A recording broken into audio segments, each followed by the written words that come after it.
welcome everybody. Oh, let me do this. All right, hopefully y'all can see my screen. System dynamics, is that where everybody is meant to be? I hope. So welcome here for our session on engaging communities in system design. I'm Sarah Pritchard, and I also have with me here Marla. We're going to do introductions in just a minute. Marla's a current student, and we're talking about system dynamics courses you can take while you're at the Brown School, as well as our system dynamics courses are supported by the Social System Design Lab, which is a research center at the Brown School. So maybe just to start, we'll do some introductions. I'm going to put this in the chat actually, so we can see each other's faces if you want to share your screen, but also you don't have to. Let me stop sharing for a minute. If you want to share your name and your pronouns, where you're joining from, and what brought you to this session, and then you can popcorn to somebody else. So I'll start. I'm Sarah Pritchard. I use she, her.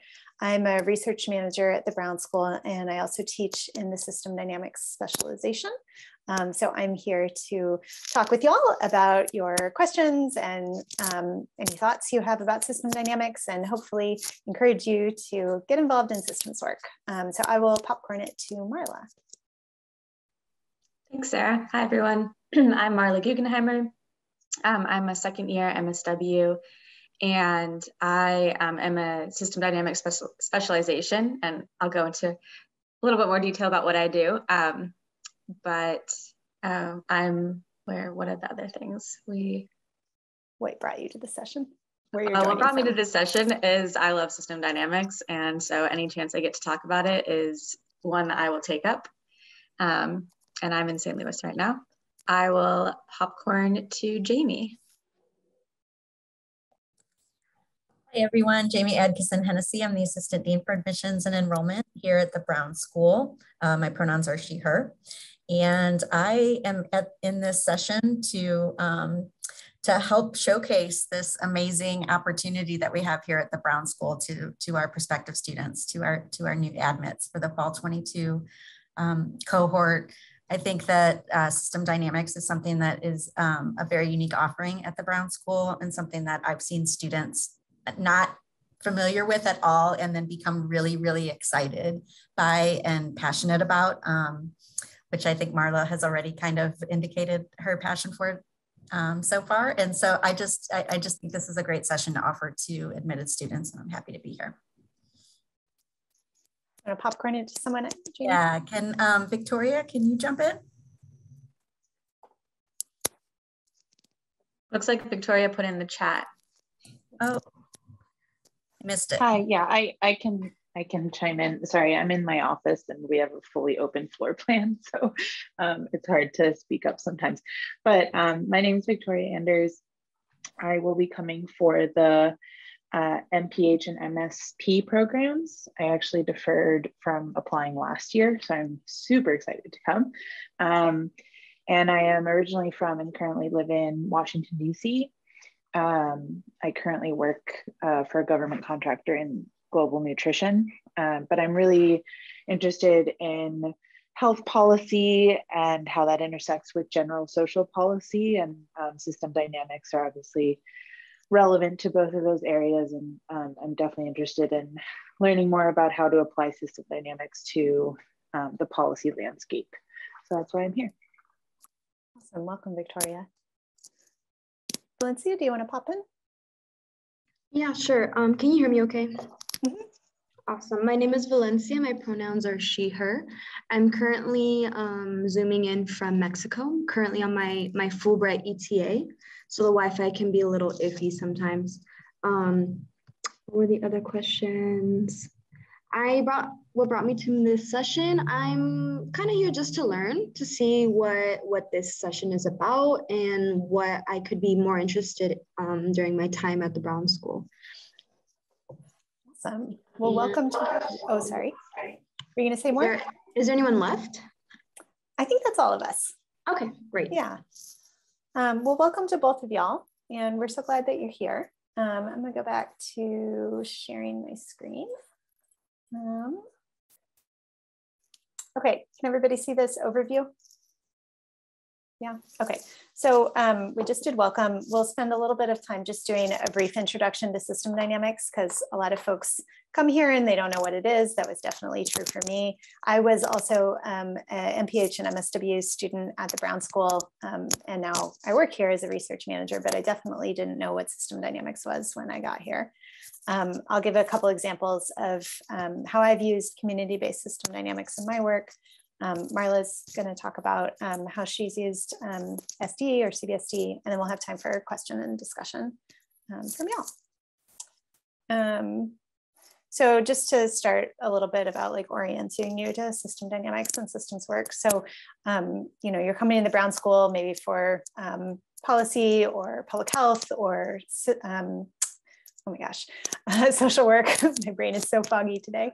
You know, there's a lot of problems that we're probably trying to solve in those different domains. You know, there's issues like opioid addiction. We have a lot of stuff going on here, obviously, with COVID and vaccines, issues around structural racism, gender inequity, income inequality, mass incarceration. And a lot of these problems can feel very messy or hard to solve, like they're tied up in a big knot. And maybe we try to intervene on one part of the problem and it has an unexpected impact in another part of the problem. And so the question is like, how do we untangle all of this? How do we actually get these problems to be less of a problem? And in system dynamics, we take the viewpoint that these problems are hard to solve specifically because they are complex and that there are particular aspects of what make a problem complex. So some characteristics of complex problems, one is that they change over time. So if we think about problems, for example, of structural injustice, so racism, gender inequity, ableism, those problems haven't looked the same during different eras. They change, right? We try to intervene on them and they start to change their approach and look different. Also, these kinds of problems have lots of different stakeholders, and all the different people who are involved in those problems have different perspectives on them. They have different goals that they're trying to achieve, and they may take different actions to intervene on the problems. But when they take those actions, that has impacts on all the rest of the stakeholders, right? And so it can start to get very, very messy. Additionally, there are time delays often between the actions we take and the impact that they have on problems. So maybe I'm trying to intervene on income inequality. And maybe I'm like really successful and I'm able to get a policy passed at the federal level and it seems really great. And I'm really hopeful that it's going to reduce income inequality. It may take a while for that policy to actually have an impact. And in the meantime, it could be that, you know, for regular people, they see that this policy has been passed, but it hasn't actually created any kind of meaningful change in their lives. And so that kind of delay can mean that maybe that policy gets reversed, even though it was going to be effective. It just took a while for that to happen. Another characteristic of complex problems is that there can be feedback loops. So you could think about vicious cycles where maybe there's a problem, we take an action to impact that problem, and then the results of that action maybe actually come back around and make the problem worse. So we're stuck in this trap here where we kind of can't get out of it, and there's a vicious cycle. And that can be related to there being unintended consequences, right? So a lot of times, you know, particularly maybe if you're doing like equity related work, people can have great intentions where they rush in and they want to solve equity problems, but maybe the action that they take ends up actually causing harm and it's making the problem worse. So these different, you know, characteristics of problems can make them really hard to solve. And so in system dynamics, we take a particular approach, a systems thinking approach, and we use this metaphor of the iceberg to explain it.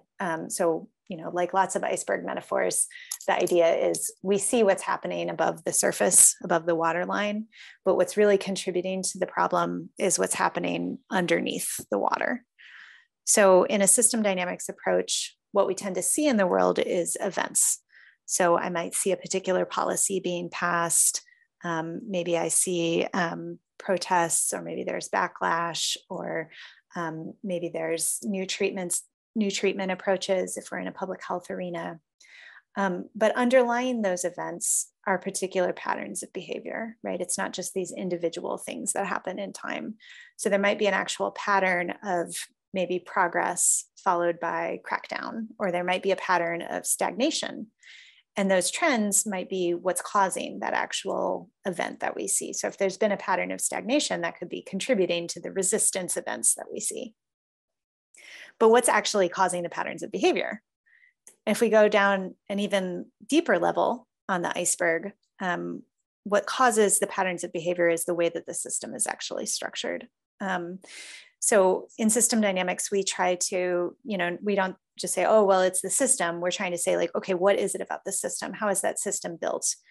So we'll identify the different factors that are contributing to that problem, and then start making a visual map of them and drawing arrows to say, okay, maybe this factor causes this one, and the impact of that has an impact on this other factor over here. So we start to see how things are connected through cause and effect relationships.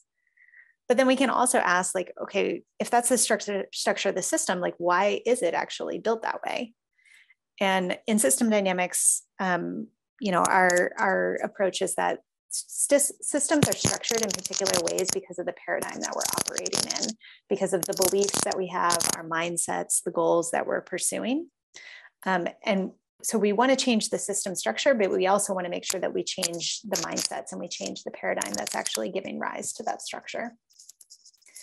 So in SD, we try to look deeper than just individual events and understand problems as patterns of behavior over time. And we create models or maps of the structure of the system. And that helps us get a better understanding of the problem. And it helps us change what we call our mental models, which is our own internal understanding of the problem, our hypothesis for why the problem is occurring. And you've probably already heard me talk a lot about models. And you might be wondering, like, what is a model?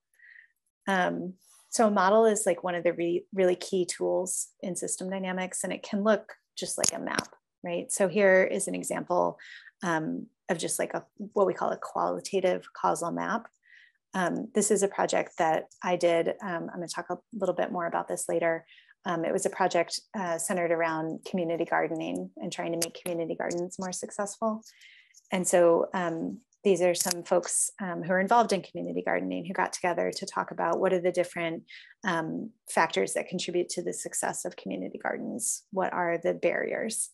And then they started drawing lines showing how those factors cause each other and maybe where they're stuck in vicious cycles, where there might be resistance to change. And then they can use that map to start to think about, like, okay, if this is the structure of the system, how do we actually intervene on this problem to create the change we want to see? So this is just like an example of a qualitative model. But if we want to go further, we can build a quantitative model, which is like a computer simulation model, where maybe each of these factors actually has a number value on it. So this one here, you can see they've got like, as the number of volunteers increases, maybe that has an impact on the aesthetics of the garden. More volunteers means that the garden aesthetics looks better, which means that we get more funding. I could put a value on each of those. Well, we actually have 10 volunteers, and that means the aesthetics are maybe we have 100%. The garden looks amazing. And so now we're going to get a certain level of funding. And we can use computer simulation to start to predict like what actual impact is that going to have on the system. So this is an example over here of a quantitative simulation model. This one is actually about clients and caseloads and how many clients are getting served in a social service organization. And you can see we did the same kind of thing here, where we identified factors and we talked about identified the relationships between them. And then we use the computer to be able to simulate and say, okay, how many clients are we actually going to have over time? So this shows in months from 0 to 60 months, how the level of clients being served in the organization is changing over time. So we can use that to test out interventions in the computer, so we don't actually have to like test them out on real people out in the world. So in SD, going back to this systems thinking iceberg, once we use models to gain a better understanding of the problem, that helps us start to design interventions. and figure out how we can actually change the structure of the system to hopefully create new patterns of behavior, new trends over time, resulting in different events, hopefully changing so that we see the actual events we want to see in the world. One approach that we use a lot is community-based system dynamics. And this is a participatory approach with communities where we're engaging community members in groups and we're helping them better understand and change the systems that are causing the patterns of behavior or the patterns of problems that they're facing. So this is not about us coming in as experts and being like, here's the solution to your problem, but instead actually supporting community members in identifying a problem that they want to explore, helping them and supporting them in developing causal maps so that they better understand the structure of the system, and then supporting them in analyzing the maps and the models that they've created so that they can come up with interventions to change the structure of their systems and hopefully create new patterns of behavior that they want to see. And this work at the Brown School is supported by the Social System Design Lab. That's a research center here. Our mission is to develop the science and application of system dynamics for applications in human service work and communities. We do a lot of work with public health, with social policy, with social work, all three of those. We do research both locally as well as nationally and internationally. We have a number of courses that you can get involved in, which I'll have some information about. And then we also have community practice as well. I'm going to give a couple examples in my work, and then Marla's going to talk, and we can talk more about classes and answer your questions. So this is the project that I alluded to earlier. This was a work that I did with Stephanie Mizuka, who's a research professor in the public health program at the Brown School. And we partnered with a community resource center in Poplar Bluff, Missouri. This is a community down in the Boot Heel in rural Missouri. And they had a number of different community gardens, but they had never really collaborated together. They sort of knew about each other, but they all had really different goals for community gardening and really different ideas of what a community garden should look like. And they wanted to come together and figure out how they could better work together and develop a shared vision for their community. Because there was a little bit of tension. And so they came together, we got together in a park 2 days on a very, very hot summer day. And you can see they started to draw these causal maps of the different factors impacting the success of gardening. And there were 3 different groups. This is just one group that created this map. And then after day 1 was over, we synthesized together all their different ideas and came back. And on day 2, they had a chance to think about like, okay, if this is what's happening, if this is what's contributing to barriers in community gardening, like what can we actually do about it? And they started to brainstorm different solutions and different ways they could support all of those different community gardens. So that's one example in sort of like a public health context. This is another project that I'm working on right now. I'm partnering with a public health center that's interested in thinking about how they can really advance racial equity within their center. This one is more of like a long-term ongoing process, and it's embedded in like a larger set of work they're doing around racial equity. So part of their work is just developing their racial equity analysis within the center. And then they're, really understanding structural racism as a system. And so my partnering with them is about like really supporting their systems thinking work so that they can understand racism as a system. And then another part of their work is about better understanding just how their center operates. So these are some pictures from the first workshop that we did where they really wanted to focus on like the racial composition of the center and understanding what's contributing to the center being more or less diverse. And then in later phases of the work, we're going to come back and start to think about like where are the places that we might intervene, where do they have power in the system, and a lot of it is also really focused on not just like solving that particular problem of the racial composition, but also supporting them in being better able to understand how systems work, so that even if they're focusing on other issues of structural racism, they can use these same skills to explore those problems and start to think about ways to intervene. So maybe I will pause there and give Marla a chance to speak. and talk about what she's done. Cool, thanks, Sarah. That was awesome. That was so fun to hear and learn more about what you do. All right, I guess you can go to the next slide. So I am Marla Guggenheimer. I'm a second-year MSW candidate concentrating in social impact leadership and specializing in system dynamics. My background is actually in environmental science and education with a particular focus on farming and gardening. So Sarah, I'd love to get connected to the work that you did in Poplar Bluff. I came to the Brown School because after working and serving in nonprofits over many years, I wanted to learn more about what actually happens behind the scenes, behind the curtain, and how we can bring justice, diversity, equity, and inclusion to nonprofit leadership. So that's what I kind of do in my studies. But in addition to being a student at the Brown School, I am the Community Impact Associate at the Jewish Federation of St. Louis. So in that role, I employ trust-based philanthropy techniques to support our community partners in evaluation and reporting, and oversee some of our grant processes here. But again, maybe the most important thing to know about me is I love system dynamics, love any chance to talk about it. Please feel free to take my email or my phone number and reach out with any questions. We can go to the next slide. So this slide is about some of the class projects that I've been able to do through the System Dynamics specialization. So in fall 2021, I took the Designing Sustainable Policies and Programs course, and that course is more about the simulation modeling that Sarah highlighted before. So for the final project for that course, my group and I focused on modeling how medical debt can accumulate and follow people who are trying to treat their chronic type 2 diabetes. And we wanted to show the impact of medical debt on how people seek and continue care to treat their chronic disease. How does it influence their decisions to treat their diabetes?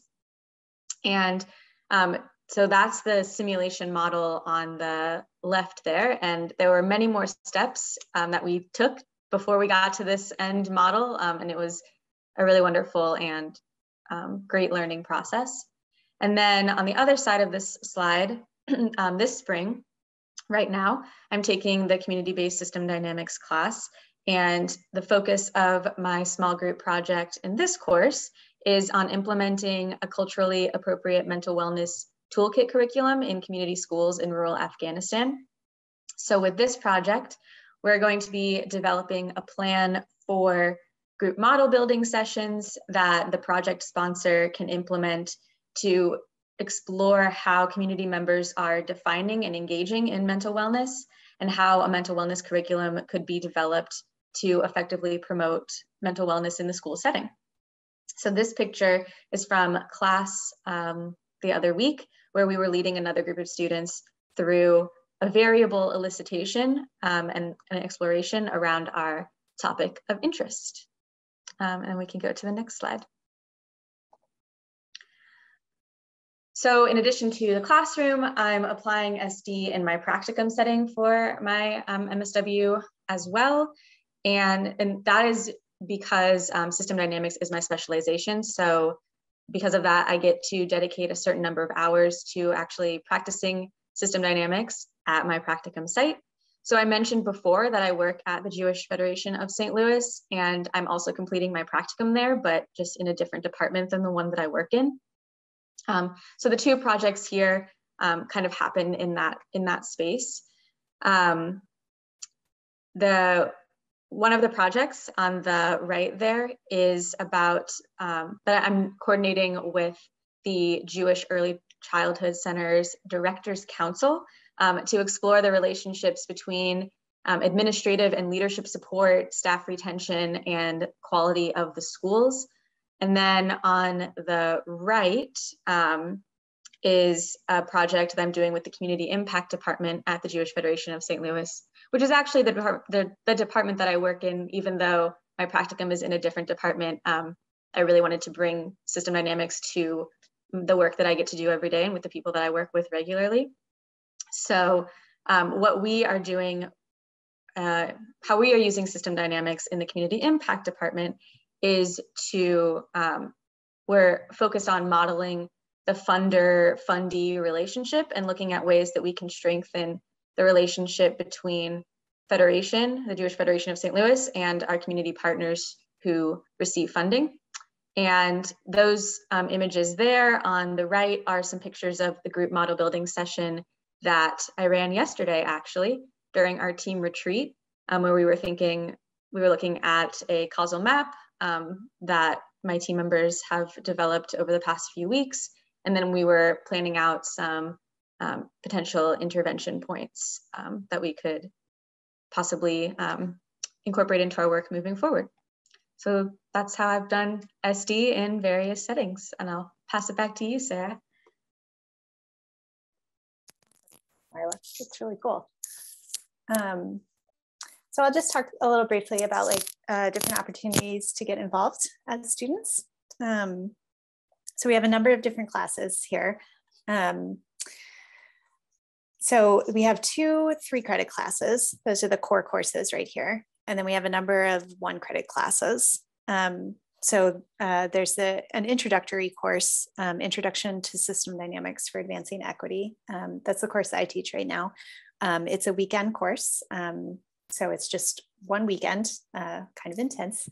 And it's really focused on basic system dynamics concepts and how we can use them to address equity problems.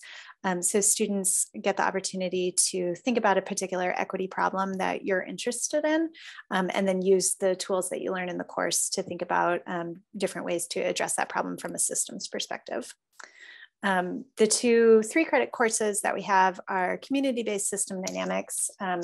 This is a picture from that course a few years ago. I used to teach that course, but Ellis Ballard and Kaylin Richardson teach it now. And it's really focused on that participatory approach and thinking about how do we use these systems ideas with communities and how do we empower communities to take a systems approach and use systems approaches to solve their own problems so that it's not just, them being reliant on, researchers, right? It's really about developing their skills. The other 3-credit course is Designing Sustainable Social Policies and Programs, a System Dynamics Approach. Very long title. This is a course that's focused on simulation modeling.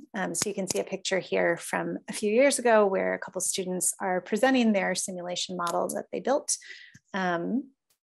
And then we also, in addition, have a number of advanced skill labs down here. They are more focused on like advanced work. So after you take the 3-credit courses, you can take the skill labs. The first one is focused on advanced participatory and community engagement techniques. And then the 2 after that are more focused on simulation modeling. Let's see. So this is sort of the structure of the system dynamics specialization. If you want to do the specialization, you would take both of the 3-credit classes, and then you want to take 3 of the 1-credit classes. You can take the 2 3-credit classes, you can take in whatever order. You don't have to take one before the other one. But for the more advanced skill lab courses, you need to have taken the 3-credit one first. If you want to take the Introduction to System Dynamics for Advancing Equity, you can take that whenever. It doesn't really matter. And then you also, as Marla mentioned, would want to do a practicum project where you're applying system dynamics in your practicum. And there's also lots of other opportunities to get involved. You don't have to do the SD specialization. You can just take system dynamics courses without being a specialization student. Additionally, we have system dynamics brown bags on Wednesdays at 4 o'clock, and anyone who's interested in system dynamics is welcome to come. These are opportunities to hear maybe about projects that folks within the lab are doing. So our research lab, the social system design lab, sometimes we'll report out on projects. Sometimes students will present on work that they're doing, or sometimes there's also, we'll do a journal club maybe, or it can be opportunities where we're like testing out new methods. So there's a lot of different stuff. There's always also a lot of opportunities to participate in group model building workshops. That's like a system dynamics workshop that maybe we're doing as staff or that students are doing. Sometimes we need people to test different methods with. And also we offer research assistantships. We definitely do prefer that students have taken an SD class in order to like really be, ready to be an RA. And you can totally email us here to get added to the list for the brown bags or to hear about more opportunities. Yeah, so I'm curious what questions y'all have. I feel like we went through that really quickly, so curious to hear what y'all are thinking.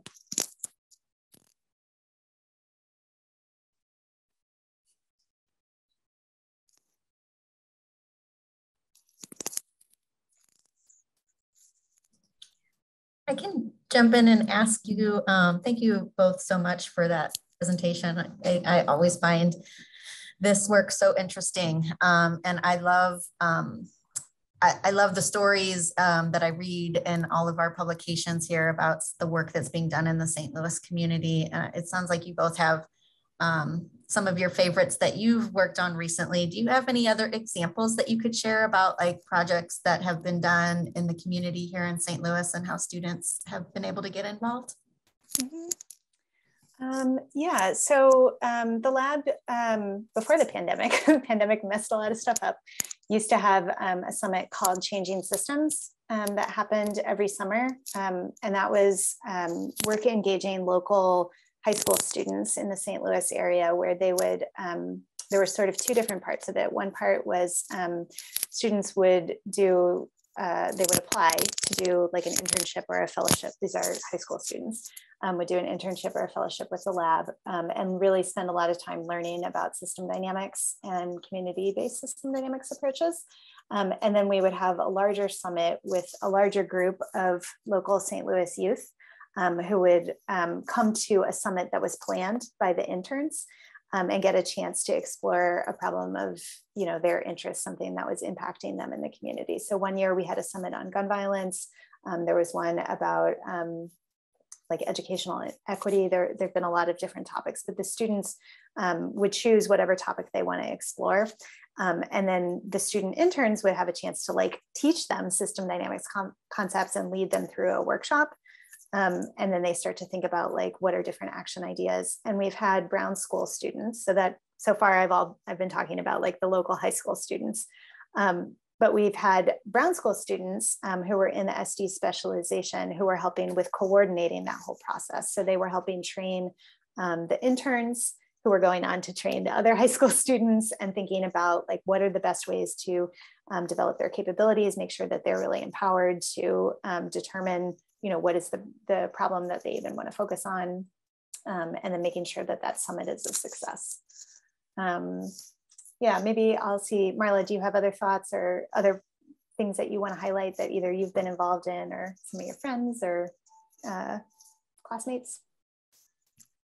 One of the SKIP is what comes to mind for me. And I haven't worked with them directly, but they do work in the early childhood education space. And Rachel Matsumoto was she works at SKIP and she was a co-leader of the simulation class that I took last semester.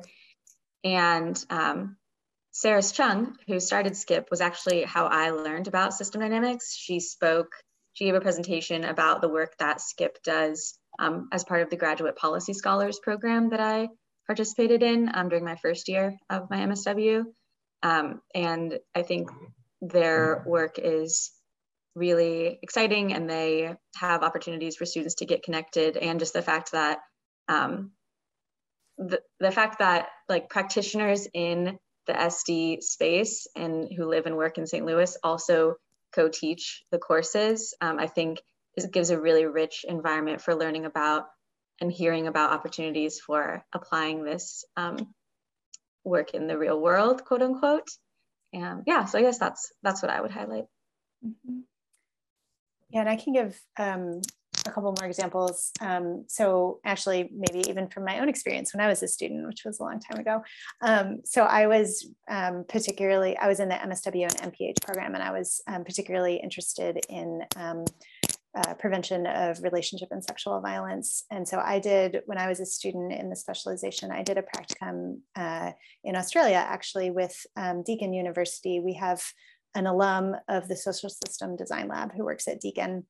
And he had done a number of different community-based system dynamics projects with different communities in Victoria, Australia, mainly around public health, but the more workshops that he did with them, the more they wanted to use it to like address any kind of problem that they were doing. And so he ended up having a number of communities who wanted to work on prevention of family violence. And so I was a practicum student with him and worked with two different communities there. One community that was looking specifically about like, what are different ways we can intervene on the system of family violence to think about prevention. And then another community that particularly, they had already been working together, a lot of different groups like folks in public health, folks in women's services, folks in like the city level, but they had a conflict. And we're sort of at the point of like, ooh, we're not sure we're going to work together anymore. We got to resolve this. And we use community-based system dynamics as a process for them to come together, build a shared vision, and kind of resolve some of that conflict so that they could move forward together on preventing family violence. And then, Sarah, it looks like Valencia had a question too that I think you can speak more to than I can, but she's wondering, are the system dynamics courses open to MPH students? Awesome. Yes, thank you for highlighting that. I did not see the chat. Yeah, there totally are. And in fact, I believe the 3 credit courses count as transdisciplinary problem solving courses now. Is that right, Jamie? Okay, yeah. Oh, go ahead, Jamie. No, you go ahead. Yes, they are. Yes, so you can take the 3 credit courses and it will count towards some of your MPH required credits. I don't know how familiar you are yet with the TPS courses, but as an MPH student, I believe you have to take 2. Is that right, Jamie? Yeah, okay. Yeah, so if you wanted to, you could take either the community-based system dynamics class or the one with the really long name, which is, we call it the simulation class for short, and that would count towards your MPH credits. Awesome, thank you. Yeah, and you can also, yeah, basically anyone can take these courses. You don't have to be any particular program. We have also some common questions that people ask. So we already addressed this one. Do I have to be a specialization student to take these classes? No, definitely not. Open to everyone. A lot of times folks are asking, like, I have a particular concentration. Is this right for me? My perspective on that is I think system dynamics can be applicable to almost any topic because it's a method. It's not about like a particular content area. So it's really more about like, is the problem or the topic that you're interested in complex? And if so, then system dynamics may be helpful for that. Do you have thoughts on that, Marla? Or other things you want to add?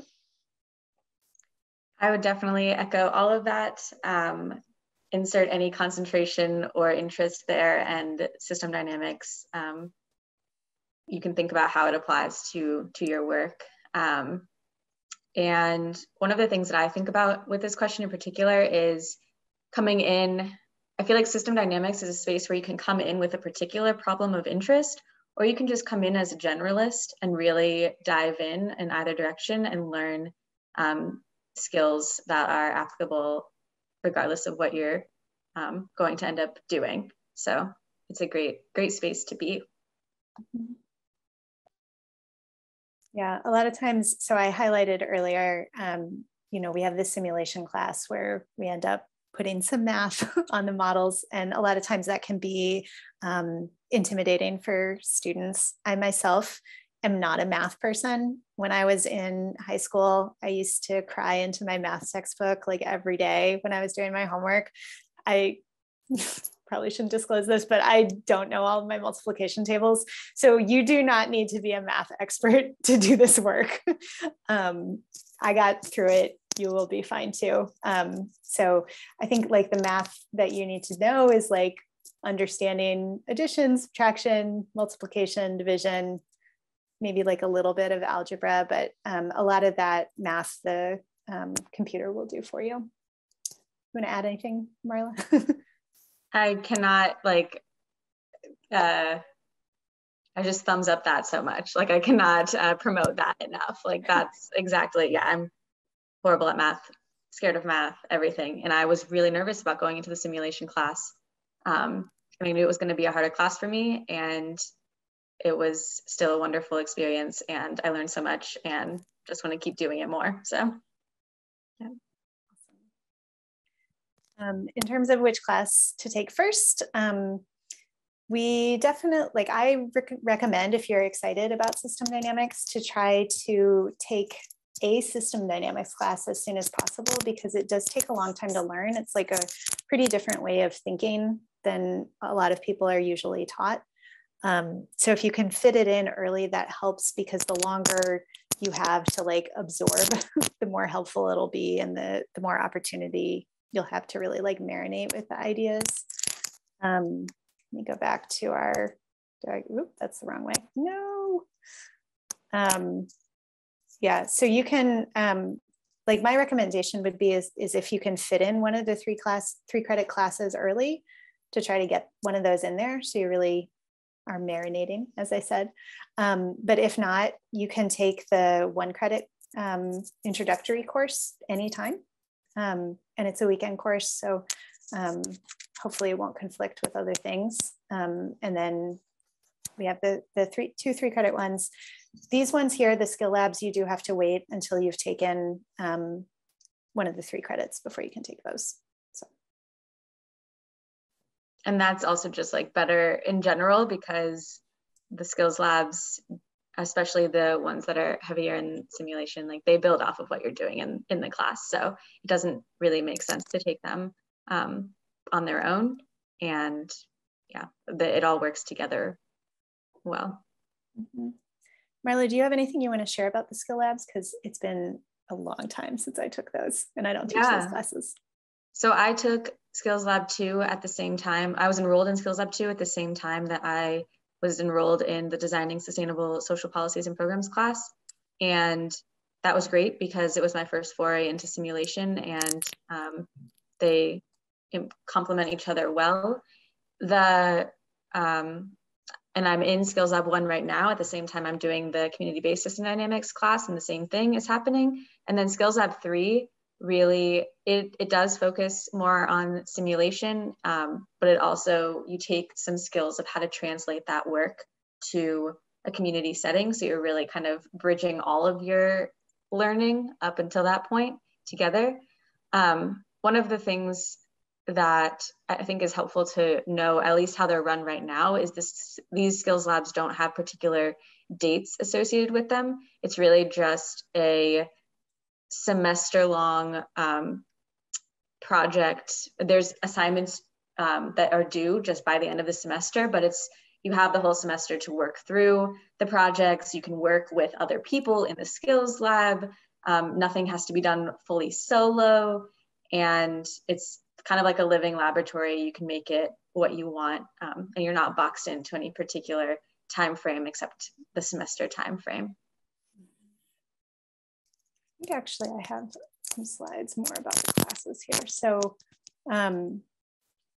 oh, I forgot about this too. Also, there's Brown School faculty who use SD in their work as well. So this is just a list of some folks who are using SD. If any of these people are folks that you're already excited about working with. Jean-Francois, Marla, are you working with Jean-Francois? Yep, he's the project sponsor for this semester, yeah. Okay, and Patrick Fowler does a lot of work around homelessness prevention. Melissa Johnson-Reed does stuff about child welfare and child maltreatment. Trish Cole, I think also similarly, I haven't been involved in that project. Jessica Levy does a lot of work around gender equity, particularly in a global setting. And then Steph Mazuka is the professor that I worked with on the community gardening stuff in the public health program. And then just some more detail about the courses, but also if anyone has questions, feel free to jump in. This is more detail about the introduction to system dynamics for advancing equity class. is really focused on the core concepts of systems thinking in SD. So thinking about like, what is our process in using system dynamics, really focusing on using it for issues of structural injustice and understanding this idea that like the structure of a system is what causes the behavior that we see in the world. These are the dates that it was last fall. I don't think we have the dates for this fall so far, but it is that intensive weekend course.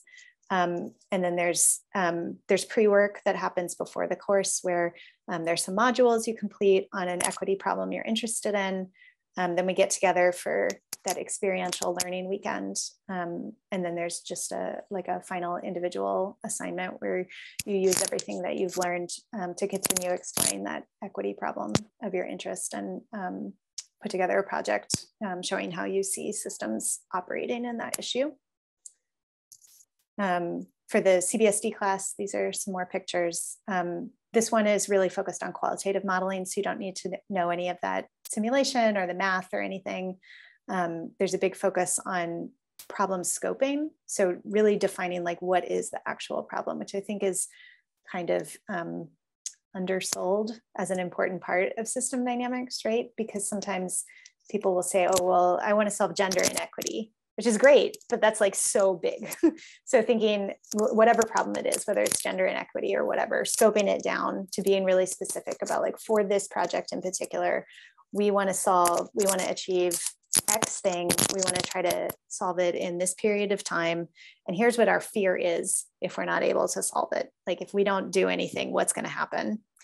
And then really using the tools of community engagement, as I said before, to support community learning with these tools. And it is experiential as well. So you work with a group to partner with a community sponsor that Marla talked about. And Marla, I think it's changed a little bit since I taught it. Do you want to talk a little bit about what that project was like? Yeah, we are still working on it right now, but we're connected with our project sponsor, who for us is Jean-Francois Trani, and he's doing work. He does work in Afghanistan and Pakistan and other places too, but we're partnering with him on his work with community schools in Afghanistan and trying to figure out how to implement a wellness curriculum for 3rd through 5th graders, and all of the realities and hurdles and things to think about when wanting to implement something like that. So to your point of like problem scoping, we've been really trying to ask ourselves, so what is the goal? What is the question even that we're trying to answer? Those are really important things to tackle. And y'all are developing a workshop design for him, is that right? Yes, so the deliverable is a facilitation manual that outlines particular system dynamics or group model building workshops that he and his team will do to build out this mental wellness toolkit. Mm-hmm. So in this course, you're working on developing the plan for a community-based system dynamics project that the community sponsor would then go implement. Yes, we are not implementing anything ourselves, but we're working with him to build the plan. Mm-hmm. And then, well, let me skip ahead. And then in these ones, Skill Lab 1 is building on that CBSD course to think more about those community engagement and participatory approaches. And then Skill Labs 2 and 3 are building on this course right here, which is the simulation modeling course. And that's focused on, as I said, that computer simulation, so not qualitative modeling, thinking about policy and program design. There is that experiential component with it as well. And then working up to building a simulation model about a problem. Do you have anything you want to add about that, Marla? Nope, I think that covers it. Okay. And then, as Marla said, these 2 other skill labs build on that one. So.